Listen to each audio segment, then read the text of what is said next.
What's up, you guys? It's Steve here, and get ready because this week, finally, we're going to be seeing votes taking place on the infrastructure bills, both portions of the infrastructure package for traditional infrastructure and for the second portion, which is essentially going to be more stimulus. This is your stimulus check update and your stimulus package update. Now, we're seeing articles coming out like this as we're hearing that it could be today that the voting takes place, and it says senators try to finalize the deal on the infrastructure package, and that is for that first portion, that bipartisan bill for roads, bridges, highways, traditional infrastructure, and we'll see if that comes out today. But in addition to that, we're also hearing that that second portion, that needs to come out as well, and we've heard a double down from Speaker of the House Nancy Pelosi that in the House, they're not going to pass any infrastructure bill unless they also have that human infrastructure, aka more stimulus. Take a look at this article, just recently came out. Pelosi says the House won't consider bipartisan infrastructure plan without reconciliation proposal. And that reconciliation is Democrats coming together and passing through more stimulus. And what we're hearing is that right now, they are calling this a $3.5 trillion healthcare and anti-poverty plan. So they are trying to stop any poverty from happening due to this pandemic. And we've heard that one of the top ways to combat poverty has been stimulus checks and unemployment provisions, both of which are currently not in the proposal. However, we have seen that they slip in provisions right at the last moment before bills pass, and we will see what gets included. We are yet to get full details as to everything that's been included, but we've heard rumors of free childcare, free college tuition, an extension of the child tax credit, and other provisions. Now, like I said, stimulus checks, unemployment were not included, but there's about a dozen to 20 different provisions, proposals that they're suggesting get included, and I'll be sure to let you know what makes it in and what doesn't. Now, the person leading the charge on this too is somebody that is highly in favor of more stimulus checks, and that is none other than Bernie Sanders. Take a look right here. Bernie Sanders embraces deal maker role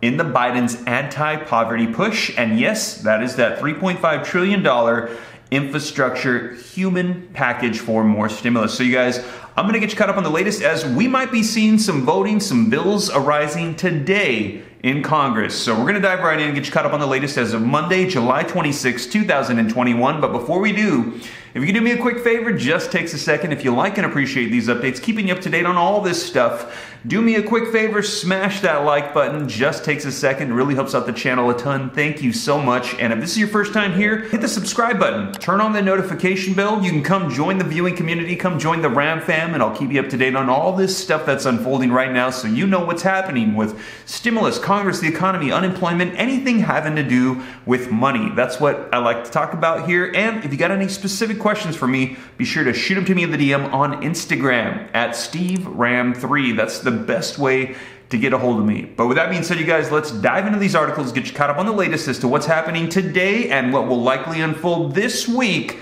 for infrastructure and more stimulus. All right, you guys, so as always, link in the description below to this article that just came out. I always cite my sources so you know I'm not just making random stuff up. Now, the article says, senators try to finalize a deal on infrastructure package, and it says, lawmakers push to finalize an infrastructure agreement yesterday, but said that they were still struggling to resolve a dispute over how much to increase public transit funding. And if you saw my video yesterday, we saw the video footage of them coming out and saying that was pretty much the last holdup. It was a snag that could delay their goal of advancing the bill in the Senate vote early this week. And we're hearing they want to do that today. It says GOP senators, they had blocked efforts by Democrats to begin consideration of a roughly $1 trillion infrastructure bill on Wednesday, saying too much of the package remained unresolved. They said they weren't going to vote on something that they didn't have tangible in their hands, that they wanted to have the actual bill ready before they voted on it. Now, lawmakers in a bipartisan group crafting the legislation said late last week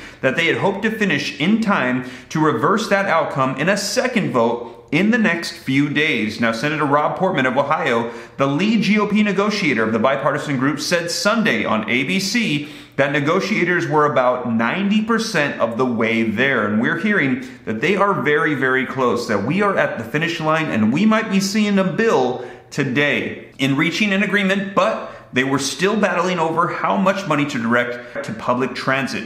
Democrats have pushed to include a larger share of the transit funding. We have one issue outstanding, and we're not getting much response from the Democrats on it. It's about mass transit. Our transit number is very generous, said Mr. Portman. Democrats have said that the GOP transit proposals were insufficient, and they have not been serious about transit dollars. Senate Banking Committee Chairman Sherrod Brown, who oversees transit funding, said late last week, "We've offered to split the difference, and they don't seem to want to do that." So you guys were very close. Sounds like this is pretty much the last hang-up, and if they can come to an agreement on this, we could be seeing official text of bill hit Congress today. Now, I'll be sure to keep you up to date on that, but what we're hearing is that even if that happens in the Senate, we've still got some issues in the House. Take a look at this article. Pelosi says House won't consider bipartisan infrastructure plan without reconciliation proposals. So in other words, that first part, $1.2 trillion for roads, bridges, and highways, Nancy Pelosi saying that's fine, but if you send it my way,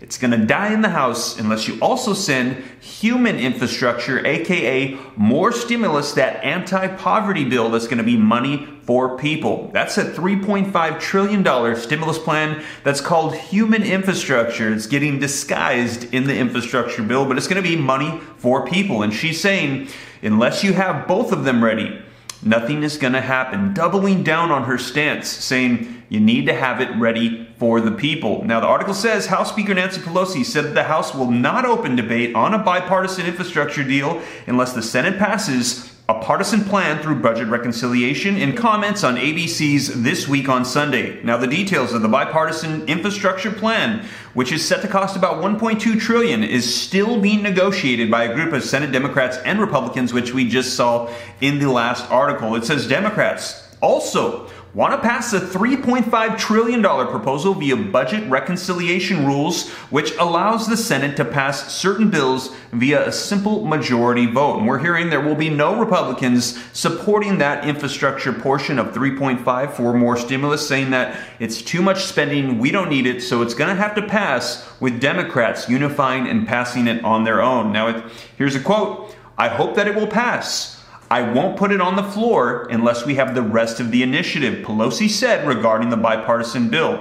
Now, host George Stephanopoulos countered that Senator Lindsey Graham, he threatened last week to have Republican congressmen leave the Capitol in order to deny Democrats the ability to pass the partisan bill. Well, listen to this. Pelosi says, "You talk to Lindsey Graham about what he says." Pelosi said, "I am telling you what's going to happen in the House of Representatives, and that is that we're rooting for the infrastructure bill to pass, but we all know more needs to be done." Pelosi taking that stance strong, saying, we need more stimulus, and if you want infrastructure, the traditional infrastructure, you need to have human infrastructure ready as well. Let me know your thoughts in the comments down below. Now, this new stimulus plan, it has many names. Stimulus package, human infrastructure, the American Families Plan. We're also hearing it now called the anti-poverty plan. Take a look at this. Senate Democrats agreed to a $3.5 trillion healthcare and anti-poverty plan. And this is essentially going to be more stimulus for people. The subtitle says, "Agreement determines the scope of the party's expected efforts on education, climate change, childcare, and a host of an assortment of other issues." So there's going to be a lot of provisions in here focused primarily on putting money in people's pockets. And as I mentioned, the person leading the charge on this is going to be Senator Bernie Sanders. Take a look. Bernie Sanders embraces deal-maker role in Biden's anti-poverty push. Now, the article says that Senator Bernie Sanders, he has morphed this year from anti-establishment outsider to White House deal-maker, working closely with the one-time political rival President Biden to advance the multi-trillion-dollar economic agenda. Now, jumping down, it says, "I credit President Biden for doing something which very few presidents have done, and that is to take a look at the crisis facing this country and then proceeding from there. And he took a very comprehensive look," Bernie Sanders said in an interview. Now, the biggest test comes this fall. With Mr. Sanders' input as budget chairman, Democratic leaders are working to pass a $3.5 trillion plan that would expand Medicare and finance cleaner power. The legislation is also expected to attempt to provide a path to citizenship for some immigrants and fund expanded childcare, paid family leave, and affordable housing. So there's an assortment of different provisions that they want to include in here. We've also heard him say an assortment of other things that he wants to include, other provisions such as checks, maybe more unemployment, other provisions. They want to do something for SSI, SSDI. We will see what makes it in, but right now we're hearing this week is going to be a massive push for these bills, and there's going to be a lot of information very likely rolling out as we're hearing that the August recess, as you know, is just right around the corner, and they want to get this all done before they go on recess. So you guys, once again, let me know your thoughts in the comments down below. I'll be sure to keep you up to date as more information rolls out. But as always, thank you so much for joining me here on the channel. And if you haven't already and you made it this far, be sure to smash that like button. I would appreciate it. This is your first time here. Hit the subscribe button, turn on that notification bell. Come join the Bram fam, the viewing community, and I'll keep you up to date on all this stuff. And be sure to follow me on Instagram at SteveRam3. That's the best place to get a hold of me if you have any questions. And I might do another live, so that way, if you want to talk to me face-to-face in real time, we can do so on Instagram. But with that being said, you guys, like I said, hope this reaches you well. I'll catch you in the next video. Remember, 3 p.m. Pacific Standard Time, Monday through Friday, guaranteed video uploads, and also random videos throughout the day as news breaks. But with that being said, hope this reaches you well. Catch you in the next one. Take care. God bless. This is Steve.